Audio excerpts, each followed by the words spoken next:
Hul'q'imni'num, Simninaseya, Simnina Hul'q'imni'num, and Quiaqualt, Tanitan at Cowitson, Snanemoch, Simnina Seya, Heitzapka, Kutsi, Altmastalch, Atanaquail, Te and Siais, Tanaskulalt, Heitzapka. I'd like to first introduce myself. My name is my traditional name from my grandfather here in Cowichan, Quiaqualt. And I do have ties, my late father and grandmother in Nanaimo, Abner Pagadwan and Mary Bob in Snuneymuxw. I reside here in Cowichan, and currently I'm working in our public school system and elected councillor. For the last 19 years, I've been working in our school district 79. My job is an Aboriginal, at first was an Aboriginal support worker, which then I went into, got into language and art. So today my primary role is to teach the language to our children. As you might suspect, it's just more than saying words. It involves our entire life, our ways, our traditions, our values. So it's just not one word that we go on and teach. It is everything that our elders have taught us. I think in our Aboriginal Education Department, we've been really trying hard to incorporate local knowledge, local stories, place names, mountains, lakes, rivers, oceans. We have slowly been losing our oral teachings by sharing some of the local stories that our elders have shared with us, and in Hul'q'imni'num. We have been enjoying translating stories from our elders and challenging ourselves of our language, translating the Hul'q'imni'num into English and using that and share it in our lesson. We find that when we start to share these ancient stories that our elders have been telling us, that everything in there, those values, those teachings, those traditions, whether we know it or not, there is some teaching in there. And I guess that's I'm always impressed and I'm always honored with hearing some of our elders speak and how the words flow so beautifully off their mouths in Hul'q'imni'num. And they say that when we start to break things down in English, that we lose some of that feeling, we lose some of that passion, and we lose some of that understanding. And they will also tell you that if you don't know your language, you can't know your culture. That it gets watered down, that we are losing so much out in that translation. I think that's one of the things that gets me passionate about learning about who I am and my Hul'q'imni'num language, is that we are losing so much of that, and it's a shame that some of those words are being lost, and it's a shame that we can't start reclaiming these ancient stories in a time where our youth seem to be challenged a bit and lost with their identity. Where do they find that from? Who do they go to? How do they flip themselves around? And what strengths do they have? Well, time and time again. We look towards our elders for these answers. Um, we place ancient names on our people in the longhouse, and we get to know who our relatives are, and we're moving away from that. We're not seeing our extended families from, especially from here to Couch and to Nanaimo to the Simchothan people in Saanich. Are people recognizing their family lines? I I do enjoy what I have been doing for the last 2 decades. Um, it is not only with our Aboriginal students. It's been building bridges with our non-Aboriginal communities. Um, we have faced lots of racism and lots of misunderstandings um, of how Canadians view Aboriginal people. Part of my job, part of my responsibility is to share just a little bit with our students, all of our students. When you think about it, our community members go into the world, into the workplace, or further their education. And how do they cope? How do they, make relationships in the greater world when the greater community really has no understanding of true Canadian history, of tragic Canadian history that a lot of our ancestors really had no choice in. When I talk to the students today and my family, that's what I tell them. I said our ancestors had no choice.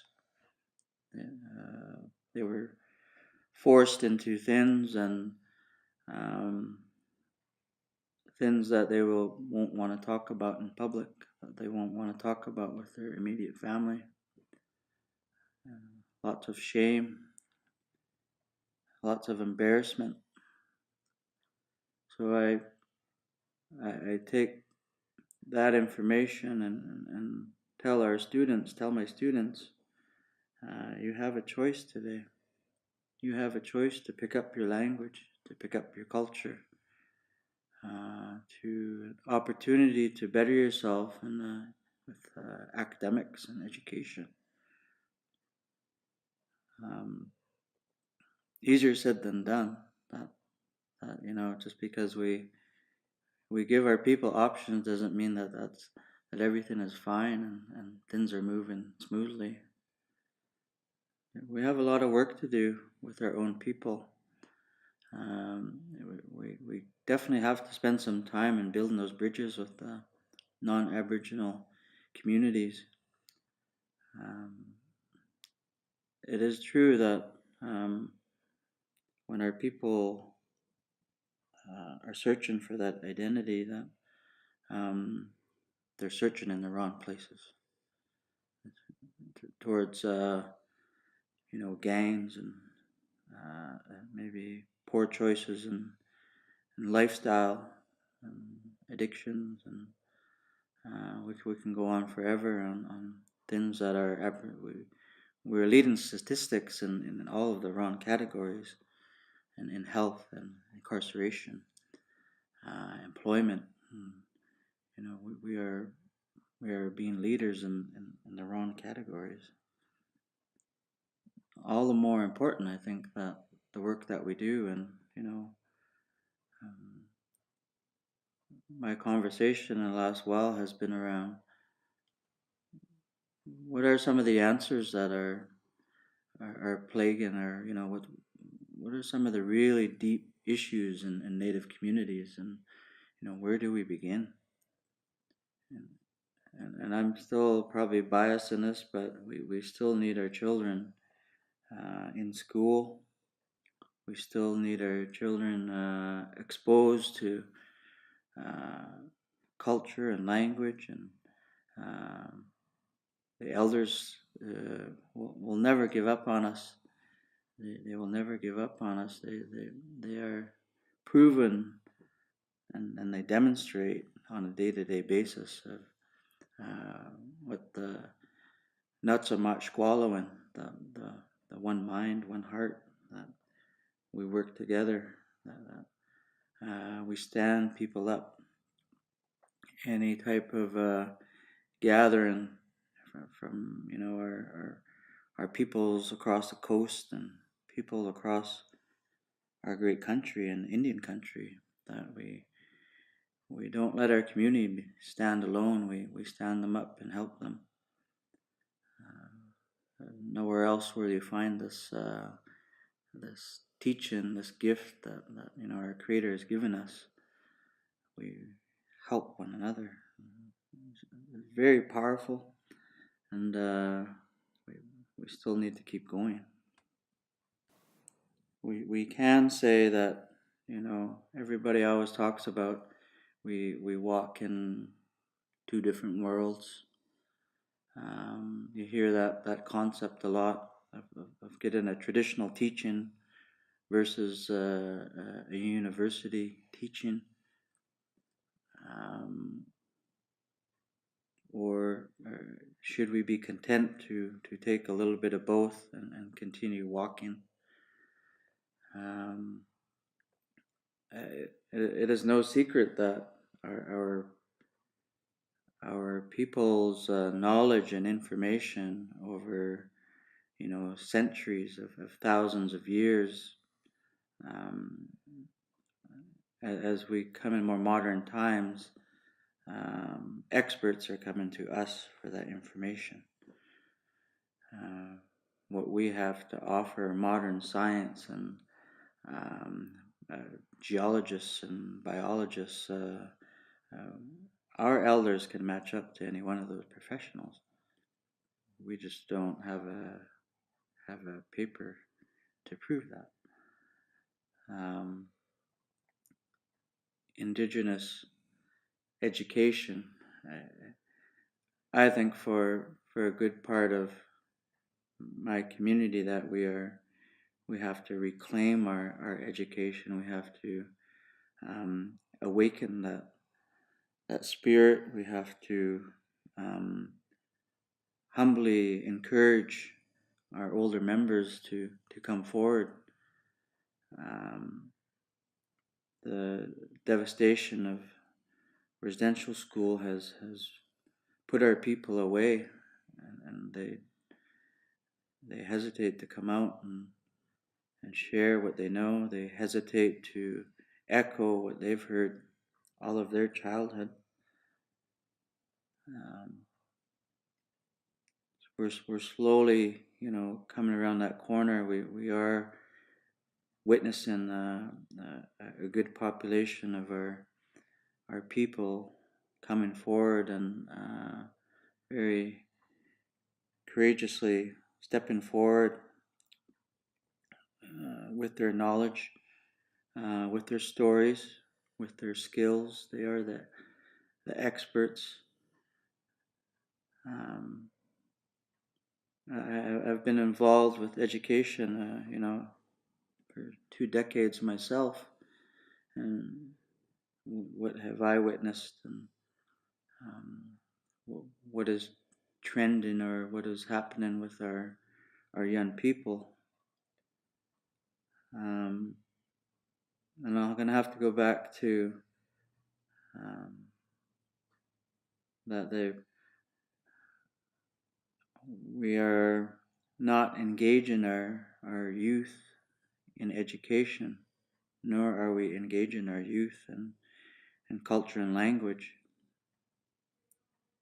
And we're desperately trying to get one of those to work for our people. If if I shared with you how many times I've heard a teacher say, so and so has so much potential, and that's where the conversation ends. So what does that mean? What barriers, what obstacles do our people face on a constant basis? What makes more of our young people successful in university than others? Is it because of their lack of parenting and lack of home support? Uh, a good part of it, probably. But I've seen the resilience in our people, like I've seen with no others, of young men and young women beating the odds of who do not have a mom or a dad, but still somehow, some way, have proven everybody wrong. A question posed to me a while back ago is, what is success? Who who puts a, definition on success in our community? For me, um, I've spent a lot of time with our young people in work and off work in our community. Let's face it, our people know each other's business. We know we go to cultural functions, we see each other. We go to the sports, the fields, we see each other. We shop at the same grocery market, we see each other.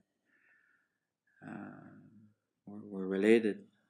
We have family members or extended family. And when I see our young people, when nobody has really given them a chance, or when we we we don't say we give up on them, but um, what is the best options for my students when they barely have finished grade 12, when they have partially taken part in culture, when they have a young family, and responsibility goes from a young woman to a mother. So when people start talking about success, or I really have to stress the point of relationship. Do we know our young people in our community? Do we have a good idea of what they had to go through to be working at Tim Hortons? I always gently nod my head and smile a bit when I see my former students. They're working. They're not relying on anybody to do it but themselves. They have realized they have a family, and they do their best to take care of themselves. They do their best to get involved with our big house or lawn house traditions, indigenous education. We have trickled down to um, you know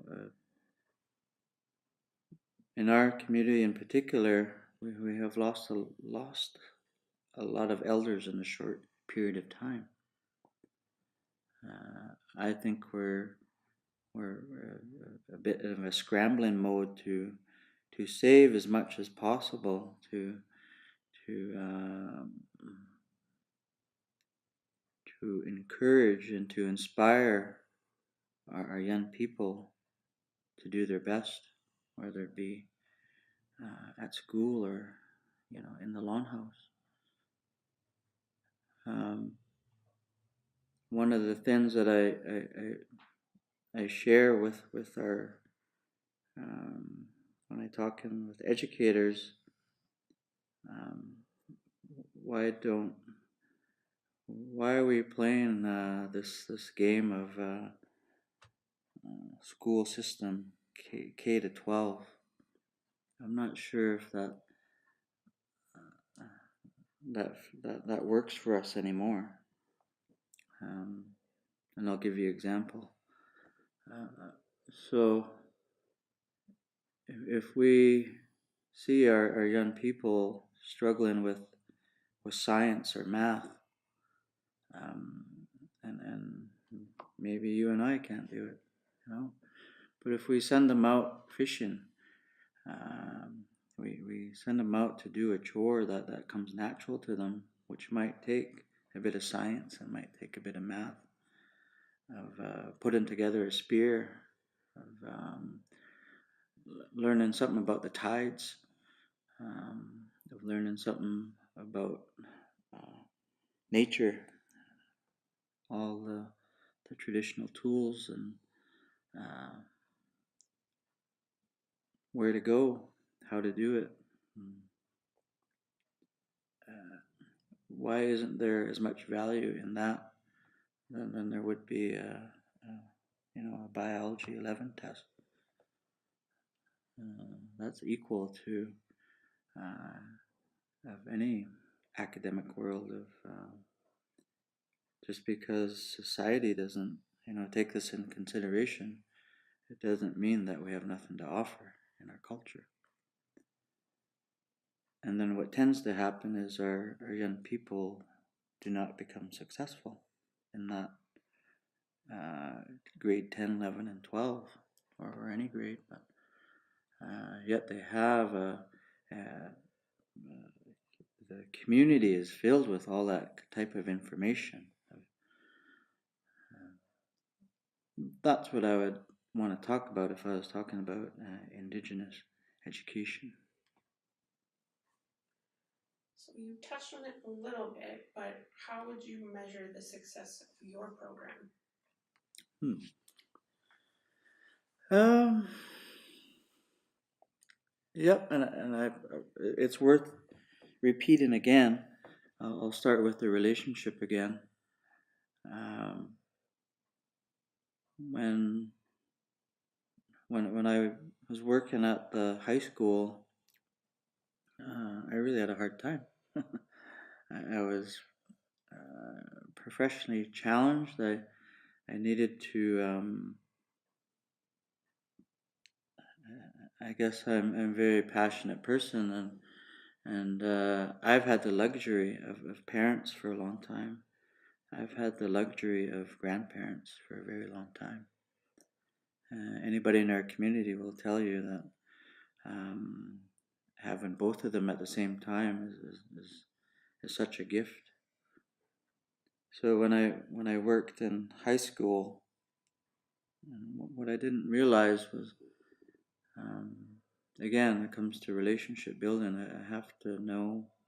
I don't have to know, but I have to have an understanding of where my students come from, and that they don't have those luxuries that I have and I still do have today, and I count my blessings every day. Um, what do I would frame it like this: what would I want for my students in 3 years? Where would I expect them to be? What would I like them to be doing? Um, how would they be a part of our community?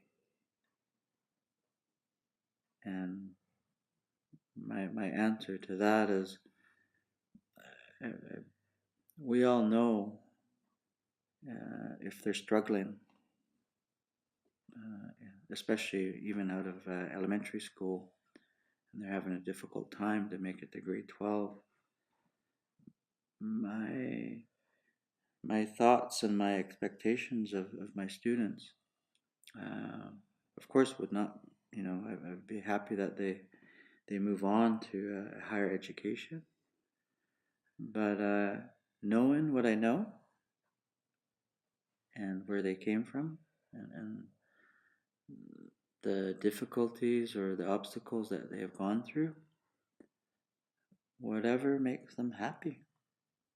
And I said it before, if it's a job with our customer service, if that's where they want to be, um, I would always encourage them to learn their language and to be involved with their community at any capacity. it comes to a point where when I talk to them after high school, it seems there's that our relationship is not so intense that I I put a high expectation on myself to will them through school, to push them through school in good ways and healthy ways, but uh, that I know we have far too many of our young people not doing anything out there. I know for a fact that um, the goals or the dreams that our young people have are very disheartening. That they don't have any. That they will settle for less almost all the time. That picking up a social assistance check is not something that I want my young people to do, to look forward to, but it happens. And who's going to talk about it? Who's going to say, no, look after yourself, look after your family, uh, pick out something that one of your strengths, one of your desires.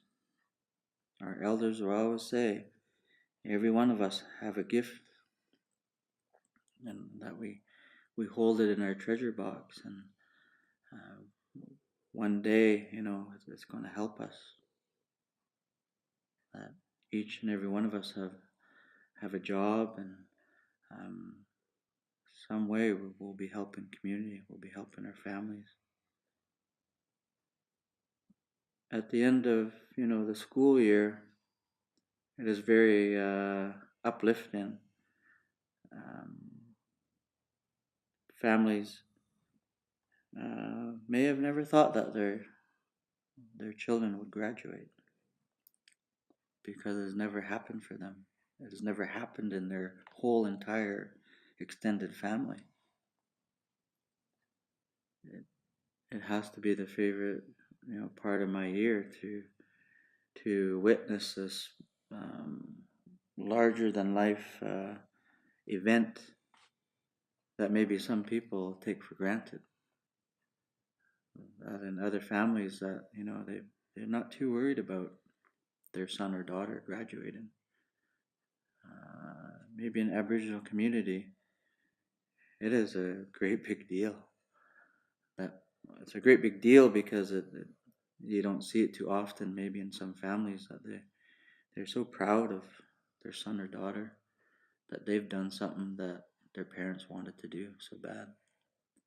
That they've done something that their grandparents were ridiculed and punished. So definitely the formal education is important to move on. I still think we need to challenge some of these traditional forms of how we teach. What are our goals in society? Who says that those are important ones? I still believe we need to revisit that for ourselves and for. It's not a game that I want to play in sometimes because it's not a good fit for us.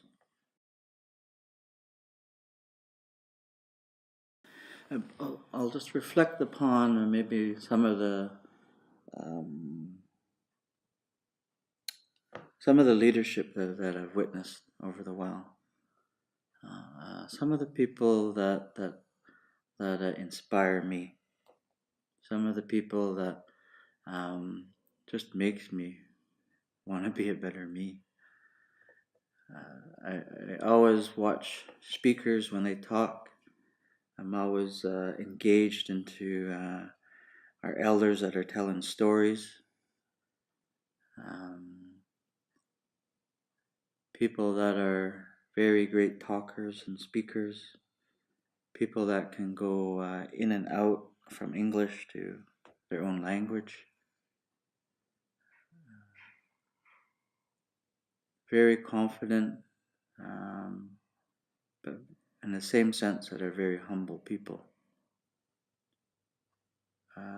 My grandmother is one of my biggest heroes in life, who has time and time again have demonstrated to me um, about humility, about patience, that culture and language needs to be preserved, needs to be exercised on a daily basis. That even at the age of 91, my gran will tell you she's still learning. And that when I tell my students that, when I tell it to myself, um, they really hesitate a bit and they really have to think about how can you live that long and not know everything. And it goes to show you the concept of our people for again, hundreds of thousands of years. We can still learn that she learns from a preschooler that she's 91 years old. When I watch and listen to people talk, they whether they're educated in a university or educated culturally with their own leadership, I do appreciate people that are, whether it's politics, whether it's band politics, they are very experienced with history. They're very experienced and knowledgeable about their community. But they will always come back to the young people. They will always come back to the word respect. They are so humble that what we call powerful people probably doesn't fit for our Aboriginal communities. We don't call people powerful. We see them as a great strength, a pillar for our community that we depend on and that we love and that we cherish. And we treat them accordingly. When I watch when I was, I don't think I'm an old person. when I was young, I'll share a story and part of my thoughts on young people and how we're learning. What an elder has told me, that our young people don't have memories with older elders.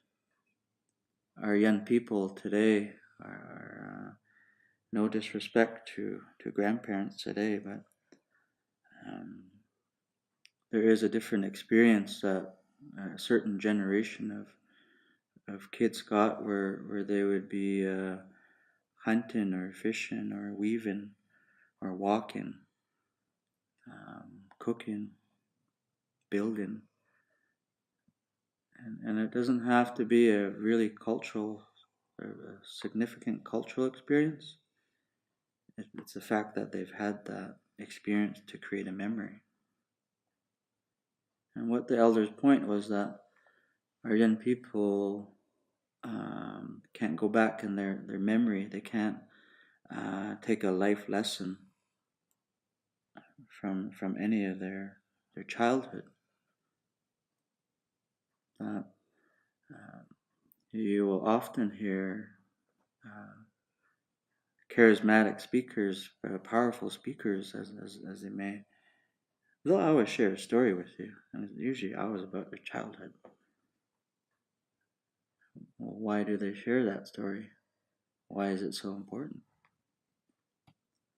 When I was a young dancer, a young Xiaowen member, I was fortunate to be surrounded by lots of elders at the time, and a simple story that I had no, um, it didn't really.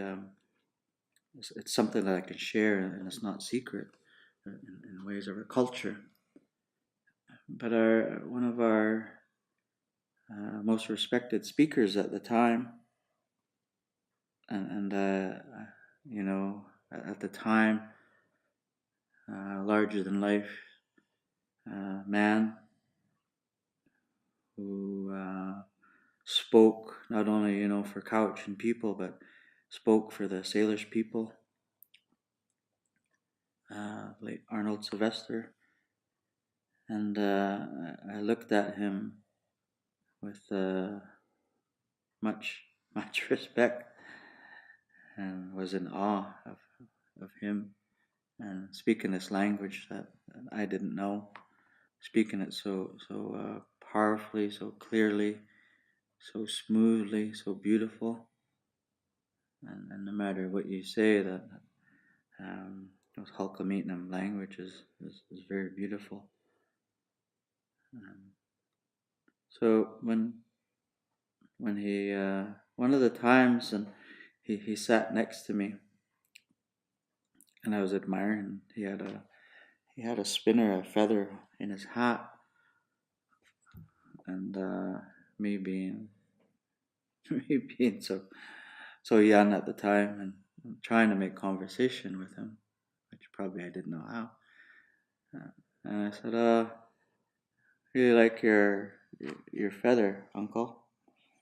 And he kind of looks around, and kind of wondering what I'm talking about. And he takes off his hat, and he looks, oh, he laughs. I didn't know I had it on, son. Puts it back on. And he goes, yeah, I got lots of them. I don't even know where I got this from. And in that same motion, he takes his feather out of his hat and gives it to me. And I say, oh, no, I just admired it, Uncle. That's pretty cool. And because I asked him where he got it. He goes, no, son, it's yours. You'll probably use it one day. And then he got up and left. It's not a big story. It's not um, an intense moment, but those interactions with their elders, and how we think that they wouldn't have time for us, that they don't know who we are. They demonstrated so much. He demonstrated in one simple action of respect and of love, and it doesn't matter who we are in our community, that we will help each other, that we care for one another. He didn't need to talk down to me and dismiss me.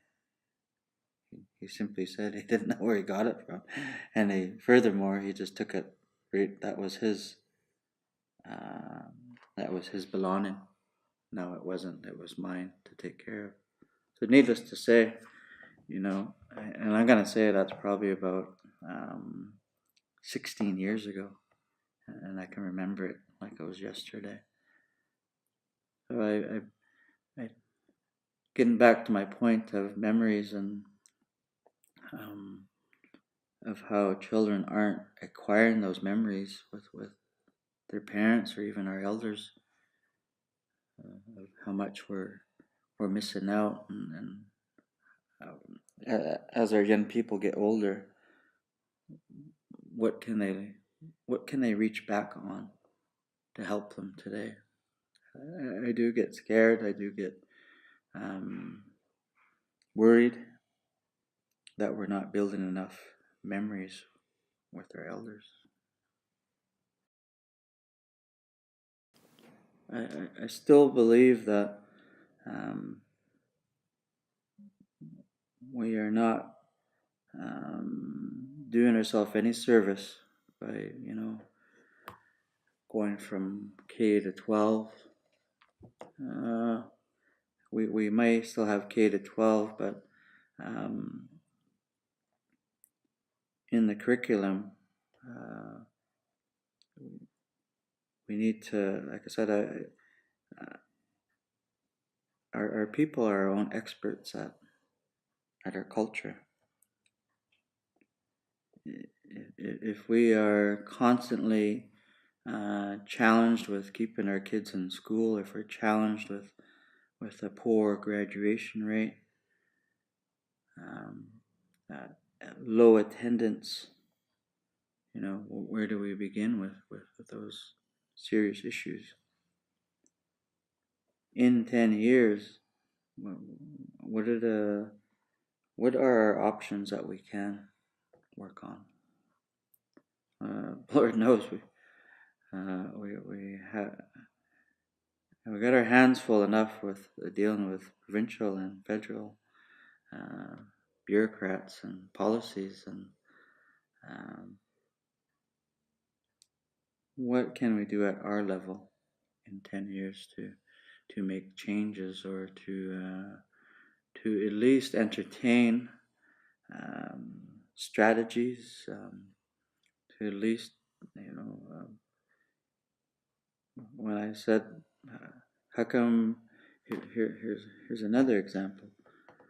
How come we can't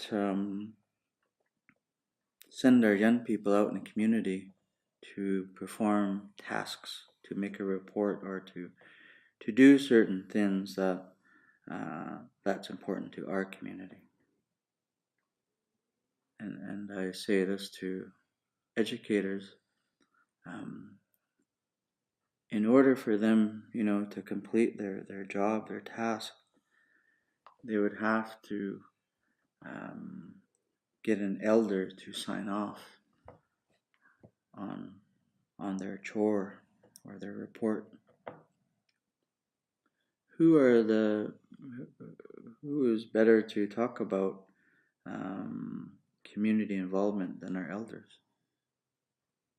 Why do I have to help them read this book and write a test?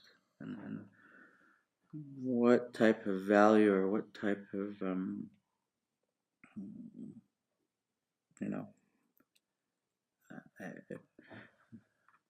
how is this book going to help this young girl, this young man, carry on in life? What tool is that to help them? I find engaging a young person and telling them to do something relevant in their own community, and furthermore, getting an elder to acknowledge that, or a community member to acknowledge, hey, right on, good for you. Much more valuable, much more relevant than some of the stuff we're doing. Yes, I know we have to we can't just throw our children out there without any type of education at all, but I think that's just one example of what I like to start seeing in our community in a short time. And it's a win-win situation. It goes good for the student, our elders, our are tasked with, not only just having the elder title, having the elder status. They don't need to be put away in a room somewhere and just fed. That's not their role. Their role is to start, going back to the young people and start giving back, using their wisdom, using their knowledge, um, feeling good about themselves. But in a fast changing society, um, how are we utilizing our elders? How do we view our elders? Um, we have this thing called turning 65. It has nothing to do with our Aboriginal people. I think Aboriginal people are just getting started at 65. They're not ending. They're starting probably at that, classify age. The valuableness of you and I can list off the number of elders that we have lost, and the vast amount of information that we might never ever see again. In 10 years, I think there's lots that I want to say. We're talking about education, but it's hard to talk about education when we have lots of other issues coming from all directions.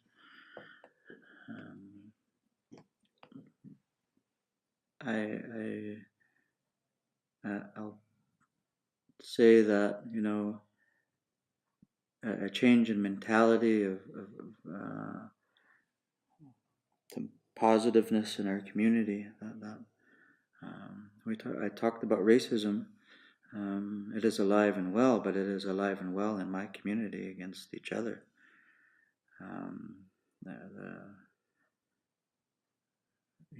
Talking about oppression, talking about are people unhappy with themselves, and they're going to be unhappy with other people in their community. Those are some major issues, and that not only we have to walk in another world, we have to walk in our own community as well. I would like to see our young people take a stand on when enough is enough. That we always talk about cycles. We always talk about that oppression. It'll always be there. Somehow, some way, a youth movement that they have had enough. We all had enough of being so challenged, of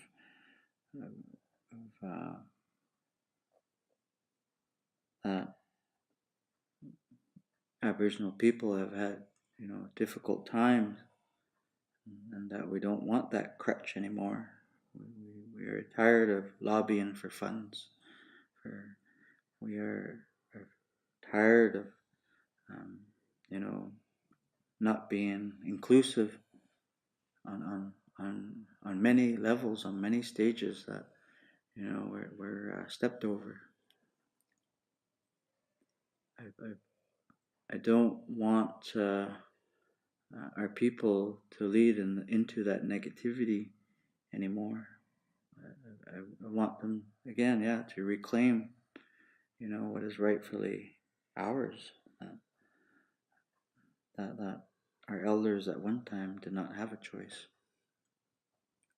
They did not have that choice that our young people have today, and they do need to awaken that spirit again to say, well, my life may be tough right now, and there are a lot out there suffering, but not as tough as our elders had it. Not anywhere near as tough as that. And our elders are never open about that. Who's going to be open about being abused? not too many people, not too many elders.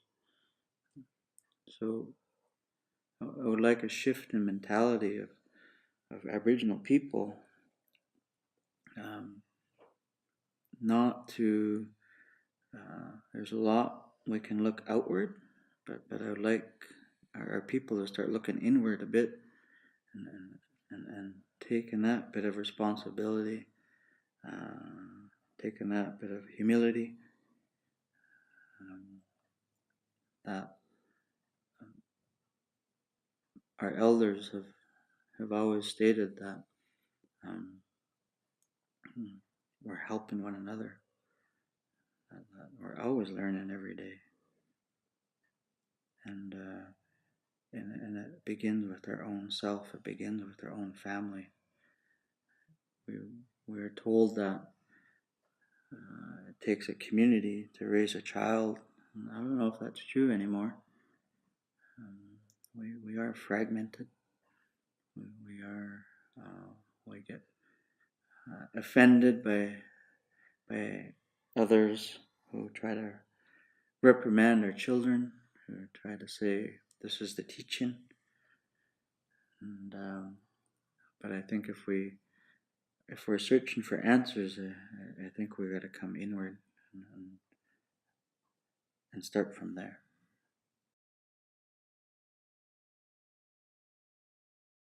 In my personal experience, it has just to be getting to know your community. We sometimes go home and we tend to keep to ourselves, maybe not knowing the greater community. Our people are the greatest resources. Our people's presence can be a great resource. We don't have to have money to demonstrate that we're practicing our culture. Again, one of the greatest gifts that we have. When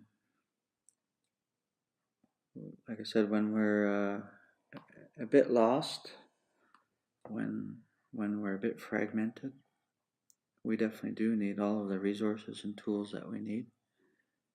We definitely do need those champions in language, those champions in culture, our iconic elders that who always show us the way, who always don't give up with us.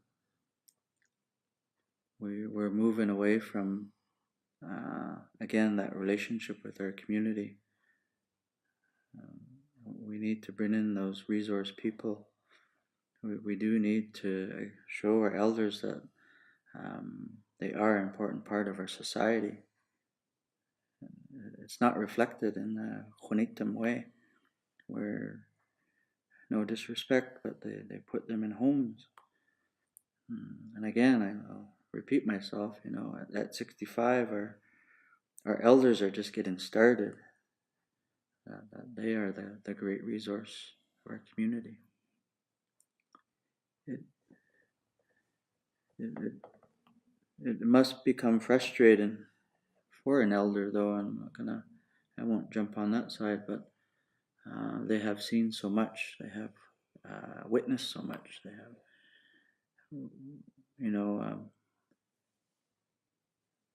how are they gonna once again pick up themselves and their energy and their willingness to help the greater all if they weren't there, if we didn't have, and we're slowly getting there, if we don't have anybody to fall upon, we have a younger group of elders. This is starting to happen in our community where we're looking around and we do have older people, but they have not, they're not that old elder status that we're accustomed to looking in a lawn house.